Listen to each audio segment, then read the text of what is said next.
Hi friends, என் வாழ்நாளில் நிறையா விஷயங்கள் எனக்கு மறக்க முடியாத நினைவாக இருக்குது. அதில் சில விஷயங்கள் என் ஞாபகத்துக்கு வரும்போது உங்களோட ஷேர் பண்ணிக்கணும்னு நினைக்கிறேன்.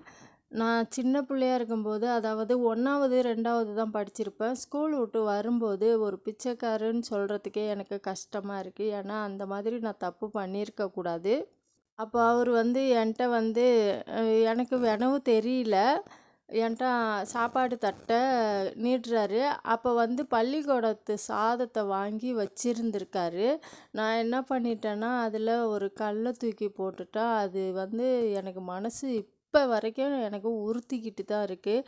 நான் அந்த வயசில் பண்ண தப்பு இந்த நிமிஷம் வரைக்கும் எனக்கு துரத்திக்கிட்டு இருக்கிற மாதிரி தான் தோணுது. ஏன்னா அந்த விஷயம் மட்டும் என்னால் மறக்கவே முடியல. அந்த தப்பை நானாக பண்ணலைங்க. என் கூட படிக்கிற பெரிய வயசு பசங்க, 5வது படிக்கிற பசங்க, அந்த ஸ்கூலில் 5வது வரைக்கும் தான். அவங்க அந்த தாத்தா தட்டில் கல்லள்ளி போடு, மண்ணள்ளி போடுன்ட்டாங்க. நான் அப்போ அவங்க சொன்னதை மட்டும்தான் செஞ்சேன். ஆனால் இப்போ வரைக்கும் எனக்கு அது குற்ற உணர்வாகவே இருக்குது வாழ்க்கையில். இப்போ இத்தனை வயசு பிறகு அந்த மாதிரி ஜனங்கள பார்க்கும்போது எனக்கு மனசளவுல ரொம்ப கஷ்டப்படுவேன்.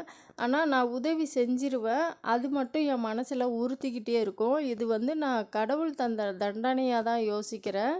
சின்ன பிள்ளையா இருந்தாலும் சில விஷயங்கள் ஞாபகத்துக்கு வராது. ஆனால் நான் செஞ்ச சில விஷயங்கள் எனக்கு போகும். அதை உங்களோட ஷேர் பண்ணிப்பேன் அடிக்கடி. எனக்கு ஞாபகம் வர்ற எல்லா விஷயத்தையும் உங்களோட ஷேர் பண்ணணுன்னு நினைக்கிறேன்.